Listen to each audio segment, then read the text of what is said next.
Hey, welcome back to my channel. If you are new here, my name is Sarah Schultz. I am a realtor in the Northern Nevada market, serving Reno, Sparks, Carson City, and all the surrounding areas.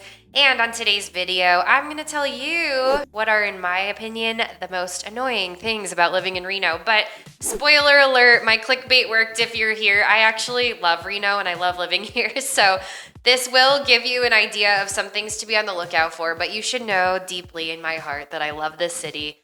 I moved here on purpose more than 15 years ago and never left, and it's home. I love it. I hail from the East Coast originally, and it's very, very different here from where I grew up in the Berkshires, Western Massachusetts, but this place is amazing. So there's a lot to be said about all the things that make Reno special, but on today's video, I am gonna give you a little bit of insight as to things that may be less than desirable. Obviously, none of them have been enough of a deterrent to keep me away. Let's talk about, firstly, the wind. My dad actually just left. He was here visiting from Massachusetts last week, and he could not get over the wind. I mean, it has no chill, like literally trees blowing over. Like, we had to replace 2 whole sections of our fence this past spring because it just blew over in the wind. We had neighbors down the street with a whole tree that fell down into their yard, and it took them forever to get a landscaper to come cut it up and haul it all away. I mean, things happen. Wind blows. People don't have any real control over it in a lot of cases, and you're likely to see more than a tumbleweed blowing down the road at times. There is a long stretch when you go from Reno south on 395 towards Carson City. There's this very long straightaway that goes right past Washoe Lake, and it is very common to see semis flipped over. We were driving down there for my daughter's dance recital last week while my dad was in town, and there was a semi going down, and then when we came back, there was a camper trailer flipped over. So that happens. It's not all that uncommon, and it is something you should be aware of if you are especially thinking about buying property here. You're going to want to have some kind of system for securing not just your patio furniture, but your roof shingles and your fences and your trash cans, because it does get pretty wild out here. Number 2 is the construction here. It just never ends. And in this specific scenario, I'm talking about road construction, like literally bane of my existence, especially being in real estate, having to drive all over all the time. I mean, there's no real ideal place for me to live as far as like proximity, right? Because my buyers and sellers are all over our market, which, if you didn't know, Reno is a driving community. Like there are a few little neighborhoods where it's walkable, like in the sense that sure, you could walk to get a cup of coffee or go maybe buy like some basic items at a store, or like maybe a restaurant or a small handful. And I'm talking mostly about like Midtown, but for the most part, if you're going places in Reno, you're driving, which means you are more than likely going to sit in roadwork construction traffic. Those orange cones everywhere just feel like, at this point, a city mascot, and it is frustrating.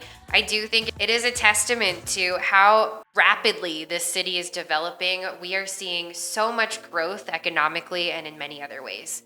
Overall, the traffic cones, roadwork, expansion is really what it is, just means that Reno is growing, and not only that, but Reno is investing in its own infrastructure. Whether or not it was on time is a whole other conversation, but overall this is a good thing, even though it makes it annoying to get around. Another thing that you should know if you are thinking about moving here is that housing prices are surprisingly high, and I see this all the time. I see sticker shock from people who are planning to relocate to Reno from out of state in hopes that it's going to be kind of like California's cheaper alternative, or that their overall cost of living is going to come down because Reno's cheap. And that may have been true in like the early 2000s, but that's not true anymore. Like, the cost of living here is actually a lot higher than most people expect. Our median sales price for single family houses is right around $600,000. That might come as a surprise to you. Depending on where you're coming from, though, that may or may not seem high. Obviously, prices are always relative. Reno's still relatively small, and our prices kind of line up to cities of bigger sizes like Denver or Sacramento. But that demand is really a reflection of Reno's overall desirability, which is a really good thing for our local economy. And if you are fortunate enough to get into the home ownership pool, then that just means that you are going to build your equity faster. Overall, again, a good thing. Let's talk about the weird city layout. Reno is not a grid by any stretch of the imagination. Most cities have some kind of rhyme or reason, and Reno just has like urban sprawl with like pockets of different neighborhoods and areas. I guess a lot of cities, especially West Coast cities, are kind of like that, but like Reno really is like all over the place. Like, why does Kitski turn into a different street every block? Like, very weird. But you'll know that you are truly a local when you can start to get around without GPS and just by familiarity. It does happen pretty quick. It's not necessarily as easy as understanding a grid, but there are some very prominent landmarks, and even though Reno is kind of in this process of changing and growing and developing, and a lot of, in my opinion, what makes Reno like nostalgic, some of that's going away, unfortunately. I love the old neon signs. I love the old casino, motel signage, even though a lot of it's going away as those are becoming apartments, luxury housing, etc. But for the most part, I do feel like Reno overall still, when compared to other similar cities, is very distinct. There is a significant lack of dining options, although I think for a city of our size, we have a pretty solid inventory of diverse restaurants, eclectic restaurants. But if you're coming from a big city in California or Las Vegas or other places where like on demand you could have any genre of food at any hour, I mean, it's just not like that here. We do have 24-hour options, but they're minimal. And as far as like diversity, we're growing, we're getting better, but it's not anywhere near the same menu options you'd have in a bigger city. So we're catching up. That said, local businesses and boutique businesses, like the mom and pop grassroots shopping scene here, is growing and has so much personality, I would say, and flavor and flair, and that is one thing that makes Reno really cool and really unique. There's a huge movement here for shopping local, keeping things local, and I do love that about our city. I've touched on the wind, but I haven't really fully talked about the weather here. Reno is kind of a bipolar person. The weather here can like switch like that. It'll be like snowing one minute and then sunny the next as soon as the storm passes. Basically, if you live in Reno in many of the seasons, you're definitely gonna wanna prepare by dressing in layers, being able to be flexible as the temps change, the wind changes, the weather changes. You're gonna wanna have options in your car. I always leave my house with at least a bathing suit in the car and a sweatshirt, because I know that in the same day I'll probably need both here. That's real, especially if you're gonna leave Reno for the day and go up to Tahoe or somewhere a little bit higher in altitude or close to the water. You're gonna get a little bit chilly, so you might want to prepare ahead. But that said, we do have gorgeous seasons. For the most part, clear air, though I'll talk about the caveat to that next. And of course, it does keep life interesting. They say if you don't like the weather in Reno, just give it 15 minutes. Last but not least, we do have to touch on smoke season, fire season, wildfire season.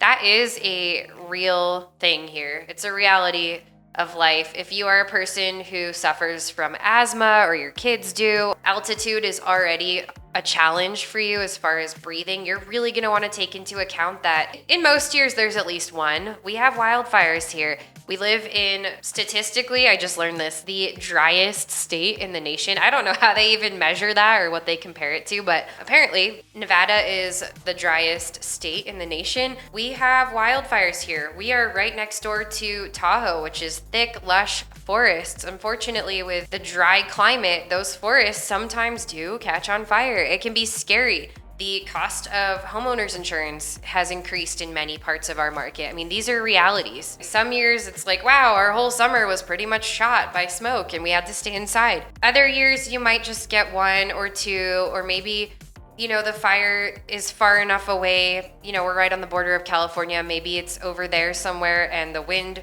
works in our favor where it just doesn't blow in and sock us in, but other years that's not the case. So it just really depends, but you don't want to be taken by surprise, right? Like, it wouldn't be doing you a service if I didn't at least disclose that when you move here, that might be a factor. It would be so terrible to move here from like far away, out of state, somewhere on the East Coast maybe, and you buy your house, you get all set up, and then boom, the first fire happens and you are just like completely taken by surprise. Like, I don't want that to happen to you. So when there is wildfire, sometimes the smoke is really, really, really bad, like can't see the car driving in front of you on the road. Sometimes it's pretty mild and you can kind of tell it's hazy and it's not really that bothersome. It just really depends. But in other words, But in either case, you just want to be mentally prepared for that. So overall, Reno has its quirks. There are some things that make living here annoying, as my clickbait title indicated. But honestly, like, where doesn't? I feel like life anywhere has pros and cons, right? And personally, I love living here. Clearly,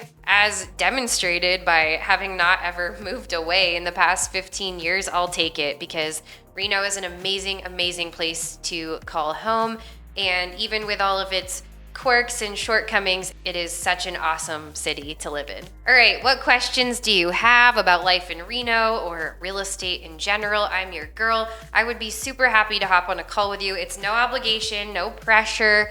I'm really not like a salesy, spammy type person. I want us to feel good about working together mutually. That would be my preference. So if you want to hop on a call and just see how that feels, or if you have any specific questions, I'd be happy to answer them for you. You can book a free call with me. There's a link to do that in the show notes below. And if you haven't already, I would really, really appreciate it if you would smash the like and that subscribe button. I put out new videos each and every week about the Northern Nevada lifestyle, the Reno Sparks real estate market, and of course, all things to do with buying and selling real estate. Thank you guys so, so much. You mean the absolute world to me, and I will see you next week.